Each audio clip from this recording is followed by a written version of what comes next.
मैं राहुल कुमार, स्वागत है आपका वरण्यम एजुकेशन के इस YouTube चैनल में। आज की इस वीडियो में हम बताएंगे आपको सीपीटी के बारे में। और ये जो वीडियो है ये एसएससी सीजीएल को खास करके टारगेट करके रखा गया है। सीजीएल में देखिए, हम आपको इससे पहले ही हम एक सीरीज के तौर पे सीपीटी का वीडियो लेके चल रहे हैं, लेकिन इससे पहले हम एमएस वर्ड पढ़ा रहे थे। और एमएस वर्ड जो होता है सीजीएल के एग्जाम में नहीं रहता है, और एक्सेल और पावर पॉइंट रहता है, ठीक है ना। और 16 सितंबर 2021 को और 16-17 को इसका एग्ज़ाम होने वाला है एसएससी सीजीएल सीपीटी का। तो उसी को ध्यान में रखते हुए आप लोग के लिए हम एक्सेल का भी वीडियो तैयार किए। एक्सेल ये है, इस एक्सेल तकरीबन ये 4-5 दिन इसका एक्सेल का वीडियो आएगा, और उसके बाद 4-5 दिन के बाद फिर आपको पावर पॉइंट का भी वीडियो मिलेगा। यानी कि अगर ये हम आप चैनल को सब्सक्राइब कर लेते हैं या फिर अगर आप फॉलो कर लेते हैं तो आप कंटिन्यू बना के रखिए, आपको सारा सीपीटी का पूरा कंटेंट दिया जाएगा। तो ये सीपीटी के वीडियो है, और सीपीटी को कहा जाता है कंप्यूटर प्रोफिशिएंसी टेस्ट, जो आमतौर पे किसी स्किल टेस्ट को में ये इसको शामिल किया जाता है। खास करके सीजीएल में तो एकदम कंपलसरी है, ठीक है, और इसका एग्जाम भी होने वाला है। तो सीजीएल में एमएस वर्ड नहीं रहता है, तो एमएस वर्ड अगर फिर भी अगर आप सीपीटी के बारे में जानना चाहते हैं तो हमारा पिछले वीडियो आप देख सकते हैं, उसमें सारा चीज़ दिया हुआ है, ठीक है। लेकिन बात करें यहाँ पर से मेन हम स्प्रेडशीट का यानी कि एक्सेल की बात करें, जिसे माइक्रोसॉफ्ट एक्सेल कहा जाता है, तो इसमें क्या क्या चीज़ सीपीटी के एग्जाम में पूछा जाता है एक्सेल में, पहले इसके बारे में बात करेंगे, उसके बाद फिर आपको हम बताएंगे। इसमें सबसे पहले रहता है basic knowledge of MS Excel, ठीक है, जिसमें कि एक्सेल क्या है, एक्सेल का फाइल कैसे सेव करना है, ये सारा चीज़। सेल फॉर्मेटिंग, यानी कि सेल फॉर्मेटिंग, अगर कोई कॉलम है कोई रो है तो उसका साइज बड़ा छोटा कैसे करेंगे, ये सारी बातें। उसके बाद फिर टेबल को आपको सजाना है या फिर कह सकते हैं फॉर्मेटिंग करना है, कोई डाटा को कैसे उसके अंदर लिखेंगे, फ़ॉन्ट कैसे सेट करेंगे, अलाइनमेंट कैसे सेट करेंगे, हाइट विड्थ वगैरह एडजस्ट करना हो तो वो कैसे करेंगे, ये सारा कुछ उसके अंदर रहेगा।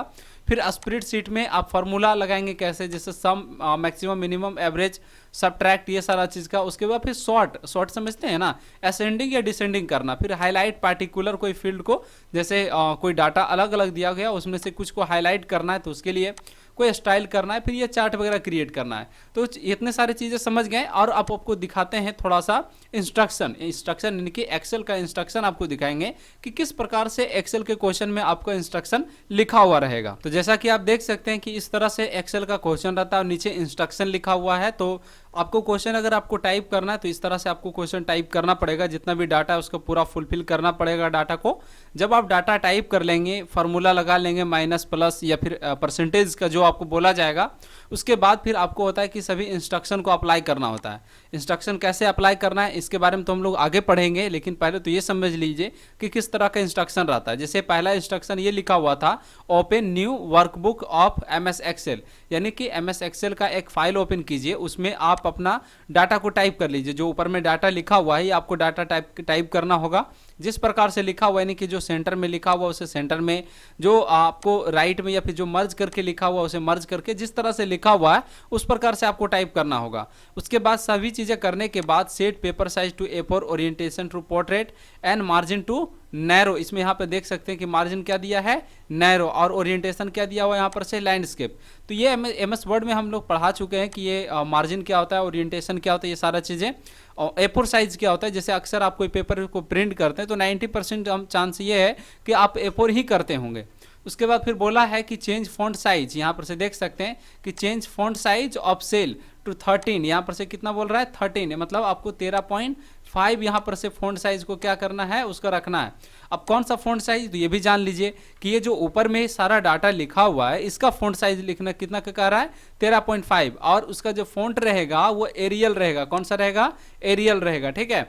लेकिन यहाँ पर नीचे वाला अगर आप देखिएगा तो उसके बाद लिखा हुआ है कि मर्ज द सेल ऑफ रो 4, ठीक है, यानी कि चौथा नंबर जो रो है उसका फॉन्ट साइज क्या रखिए, तो 16 रखिए, और बोल्ड, अंडरलाइन और सेंटर अलाइनमेंट में रखिए। यानी किसका बात कर रहा है, तो ये जो टाइटल लिखा हुआ है ना ऊपर में आप देख सकते हैं, या पॉपुलेशन इन डिफरेंट सिटीज जो लिखा हुआ है इसकी बात कर रहा है कि बाकी सबका जो रहेगा 13.5 रहेगा, लेकिन ये जो मर्ज करके लिखा हुआ है ना इसको कितना रखिए, तो 16 रखना है, साथ ही बोल्ड और अंडरलाइन भी रखना है। तो ये सारा इंस्ट्रक्शन को जैसे लिखा गया उसी तरह पढ़ के आपको अप्लाई करना है। फिर यहाँ पे बोला change the background colour of city and percentage increasing in population, यानी कि जैसा आपके वर्कशीट में शो कर रहा है उस तरह का कलर आपको सेट करके रखना है, यानी कि ग्रे टाइप का जो कि आपको देखिए ग्रे टाइप का कलर शो कर रहा है ना, तो इसी तरह का कलर आपको इसमें ये दोनों को आपको हाईलाइट करना है। ये कैसे हाईलाइट करेंगे आगे पढ़ेंगे हम लोग। फिर बोला है मैक पाई ग्राफ। पाई ग्राफ समझते हैं ना, पाई ग्राफ किस तरह का होता है, जैसे आपका स्क्रीन पर भी पाई चार्ट आपको शो कर रहा होगा, तो इसमें बता रहा है कि किसको करना है, किससे किससे कंपेयर करना है, तो city and percentage increasing in population से आपको क्या करना है कि एक पाई चार्ट बनाना है जैसा आपको स्क्रीन पर शो कर रहा है। फिर बोला है create border as given in above worksheet, यानी कि जो आप यहाँ पर से देख रहे होंगे यहाँ पे लाइनिंग किया हुआ है, तो एक्सेल में एक्चुअल में लाइनिंग नहीं आता है, तो ये लाइनिंग कैसे करना है उसके बारे में भी हम लोग एक्सेल में समझेंगे। फिर बोला है adjust height and width of cell as require, मतलब जो सेल का रिक्वायरमेंट है, जैसे सपोज कीजिए कि कोई नाम बड़ा है बट वो सेल का साइज छोटा रह गया, तो उसका जो साइज है कॉलम का या फिर रो का जो साइज है उसको आप बड़ा कीजिए। कैसे बड़ा करेंगे वो सारे चीज़ एक्सेल के क्लास में समझेंगे हम लोग, मतलब अगले वीडियो में। फिर उसके बाद फिर यहाँ पर से बोला है सेव योर वर्क, मतलब आप अपने जो काम किए हैं वो आप सभी को क्या कीजिए, सेव कीजिए, साथ ही आप इसे क्या करिए, प्रिंट भी कीजिए।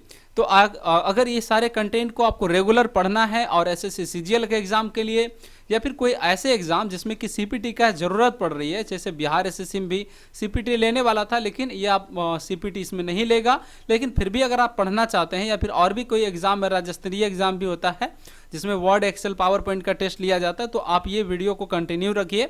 इसके बाद हम एक्सेल का शुरुआती से आपको बताएंगे कि how to open Excel, Excel का फाइल ओपन कैसे करते हैं, अगर उसमें कुछ लिखा हुआ उसे सेव कैसे करेंगे, सेव करने के बाद फिर अगला वीडियो में हम आपको बताएंगे कि उसे फॉर्मेटिंग कैसे करते हैं, जैसे किसी का फॉन्ट साइज रखना है कैसे, बोल्ड कैसे करेंगे, इटैलिक कैसे करेंगे, मर्ज कैसे करेंगे, ये सारे बातें हम लोग सीखेंगे अगले वीडियो में।